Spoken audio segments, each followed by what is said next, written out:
6-6 foot के नंदियों को कटते हुए देखा अपनी आंखों के सामने, और मुझे इतनी पीड़ा हुई कि वहां पर चौकीदार जो कत्लखाने का वो हिंदू, सारे कर्मचारी हिंदू, उस ऑफिस में गेट के ऊपर गेट के अंदर खाना खिलाने वाले गायों को सारे हिंदू, केवल काटने वाला एक अलग जाति का था।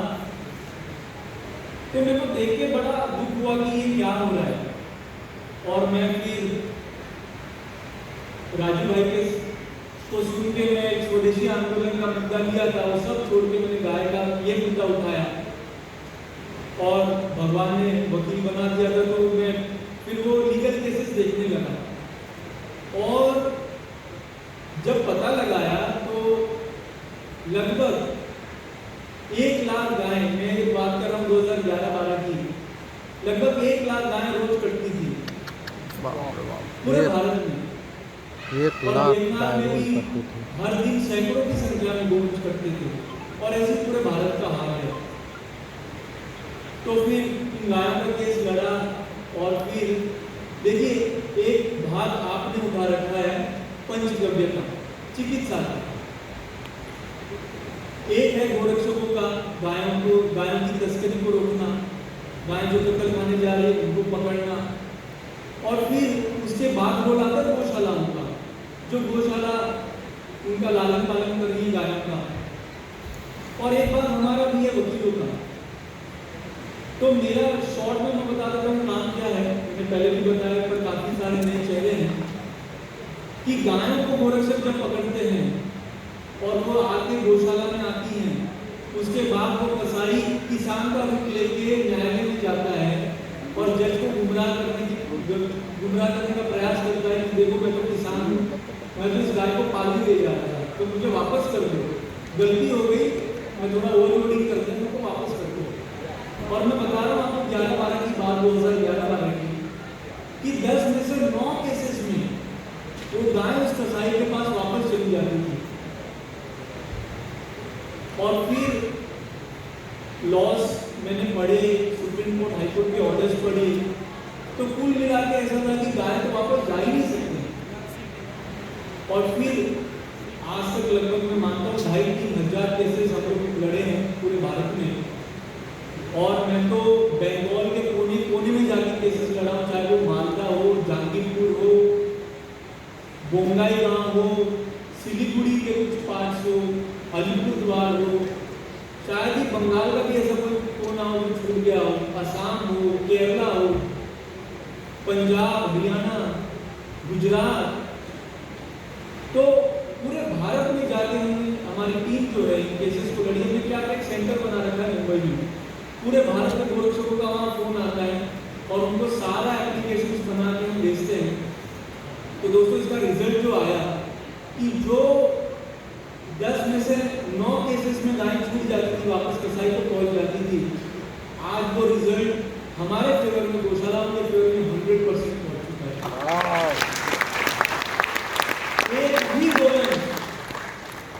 एक भी गोवंश पिछले 15 साल में लगभग 3,000 केसेस हम लोगों ने लड़े, एक भी केस में वापस नहीं गई कसाई के पास, एक भी केस नहीं। और केवल यही नहीं, एक दूसरी मार जो उनको हमने लगाई वो ऐसी कि ये जो सरकार 2017 में एक नया कानून ले आई कि भाई गाय पकड़ी गई तो खर्चा कौन देगा, उसको खिलाएगा पिलाएगा कौन, कब तक, कितने दिन तक और कितना अमाउंट। तो इसके लिए सरकार ने कानून बना दिया कि गौशाला में जो गाय रहेगी उसका पैसा कसाई देगा, वो गाड़ी जो ले जा रहा था वो गाड़ी का मालिक देगा, और कितना देगा, 200 रुपया प्रतिदिन प्रति गोवंश। ये कानून बना हुआ, पर जजेस को नहीं पता, सरकारी वकील को नहीं पता, गौशाला वालों को नहीं पता, बस हम जाते वो जज को बता देते कि भैया ये कानून बना हुआ, ये देखिए। और मैं बता दूं अब तक पूरे भारत में कम से कम 20-25 करोड़ रुपए कसाईयों से निकलवा के गौशालाओं तक पहुंचवा दिए। इतना फंडिंग तो शायद ही किसी गवर्नमेंट ने गौशालाओं को दिया होगा, और हमने कसाईयों की जेब से निकाले। सरकार किससे निकालने देती है पैसा? आप ही लोगों से। आपका यहाँ का पैसा वहाँ घुमा दिए।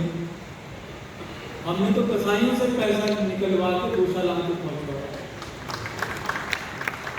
तो इस तरह का काम मैंने केवल एक मुद्दा भी लिया राजू भाई को सुन के, क्योंकि यही मुद्दा इतना बड़ा है और पूरे भारत में हर दिन इतने केसेस होते रहते हैं और गोरक्षकों के ऊपर झूठे एफआईआर भी होते रहते हैं। तो उनको बचाना, कुछ गौशालाओं को उनके लीगल केसेस होते हैं वो देखना, और गायों को वापस कसाईयों के हाथ में नहीं जाने देना, उनकी जो गाड़ी है वो गाड़ी नहीं छूटने देना। ये पैसा कैसे भरते हैं? जो एक प्रश्न अगर आया आपके मन में, ये पैसा भरेंगे क्यों? भाई गाय पकड़ी गई हो तो भाग जाएंगी ना, और उनकी गाड़ी पकड़ी जाती है तो गाड़ी होती है मान लो 10 लाख की, कोर्ट बोलता है 2 लाख रुपए अभी तक के हो गए, ये जब तक भरोगे नहीं तब तक छूटेगी नहीं आपकी गाड़ी। तो वो पैसा भरते हैं और फिर उनकी गाड़ी छुड़वाते हैं, तो वो सिक्योरिटी है। तो ये काम है मित्रों पूरे भारत में।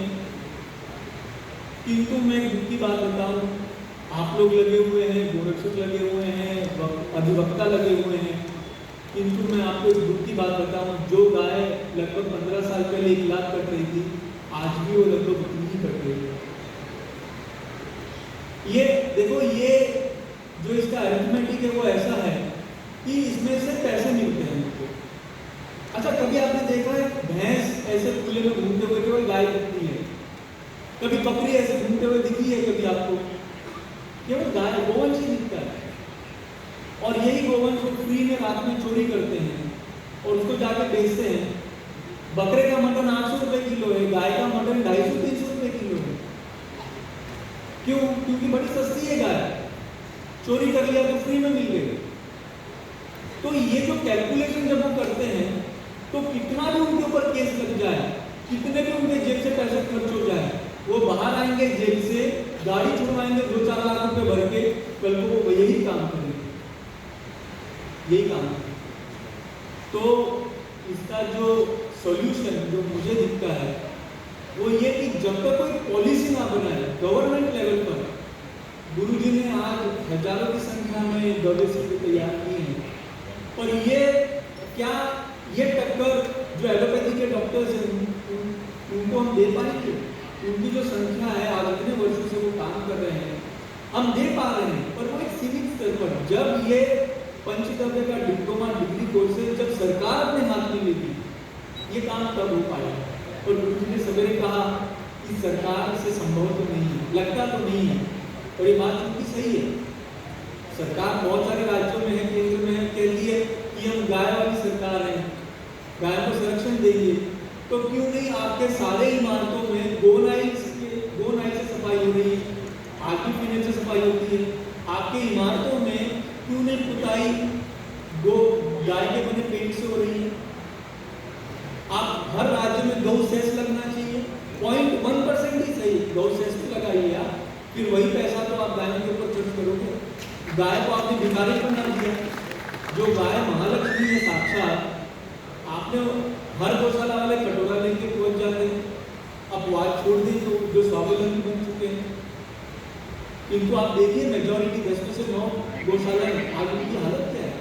तो सरकार पॉलिसी अगर बनाए, कोई मुझे ऐसा लगता है कि कुछ हो सकता है गायों के प्रति, वरना हम सब जो लगे हैं, आप मेरे को बताइए इस आधुनिक काल में अगर आप देखिए तो चाहे वो शिवाजी महाराज हो, मंगल पांडे हो, या हमारे जितने भी फ्रीडम फाइटर्स हैं जो गायों के लिए लड़े, तो कितने वर्षों से, सैकड़ों वर्षों से लड़ाई चलती आ रही है। और क्या हमारे जीवन काल में गौ हत्या बंद होगा, और क्या हमारे जीवन के बाद गौ हत्या बंद हो पाएगा? तो मुझे तो उत्तर जिस दिशा में काम हो रहा है पूरे भारत में ना नहीं लगता, जब तक पॉलिसी ना बने। इसीलिए आप सभी लोग प्रयास करिए कि पॉलिसी पर काम करवाइए। जब तक सरकार इस मुद्दे को नहीं लेगी तब तक बहुत स्लो गति से काम होगा। अगर तीव्र गति से काम करवाना है तो केवल सरकार ही कर रहा है। आप बताइए फिनाइल का कितना बड़ा मार्केट है, पेंट का कितना बड़ा मार्केट है, गौ सेस लगाइए ना, सब्सिडी। आज बताइए गायों का चारा इतना महंगा हो चुका है एक समय आने के बाद कि भयंकर मार झेलनी पड़ती है गौशाला वालों को, क्योंकि चारा बड़ा महंगा है। क्यों? क्योंकि मोस्टली एक्सपोर्ट हो जाता है। अच्छा, एक्सपोर्ट का कैलकुलेशन गवर्नमेंट कैसे करता है? टमाटर महंगा हो गया, प्याज महंगा हो गया, सबसे पहले एक्सपोर्ट बंद करता है ना, क्यों? क्योंकि वो माल बाजार में ज़्यादा आएगा तो सस्ता हो जाएगा। तो गायों का चारा जितना एक्सपोर्ट हो जा रहा है तो यहाँ पर तो वो महंगा होगा ही नहीं।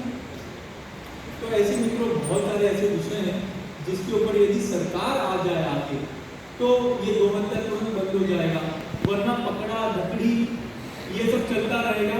और मुझे आशा केवल आप ही लोगों से है। उसका कारण ये है कि आप लोग गायों को आज एक सम्मान दिए हैं, उसको सच में महालक्ष्मी बना रहे हैं आप लोग। तो आप लोग लगे रहिए। आप सच में मैं क्या कहूँ, मैं तो अगर वकील नहीं होता तो शायद मैं ओबीसी बन जाता।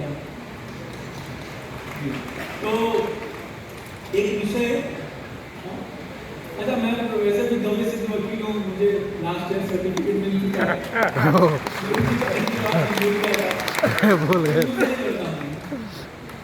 अच्छा एक विषय ऐसा है कि हम सब जो RNP हम लिखते हैं उससे तो हम प्रैक्टिस कर ही रहे हैं, किंतु अभी मुझे पता चला कि आज 8-10 लोगों को क्लिनिक चलाने के लिए अलग से सर्टिफिकेट दिया जा रहा है, जो एक बहुत अच्छी पहल है।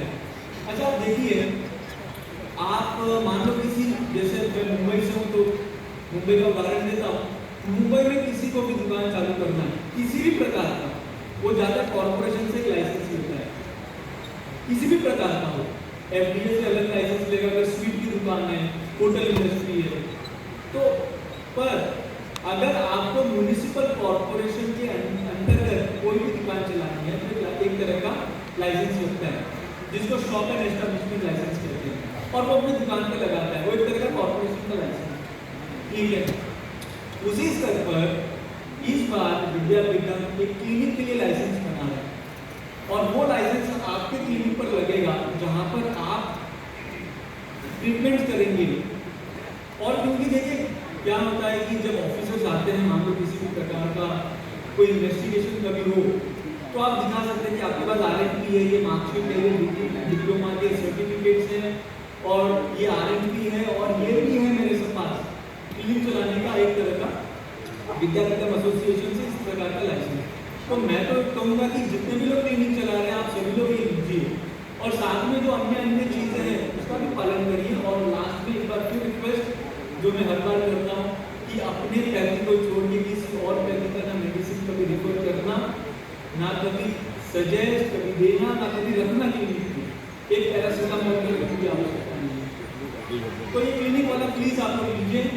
बहुत बहुत धन्यवाद। जय गौ माता।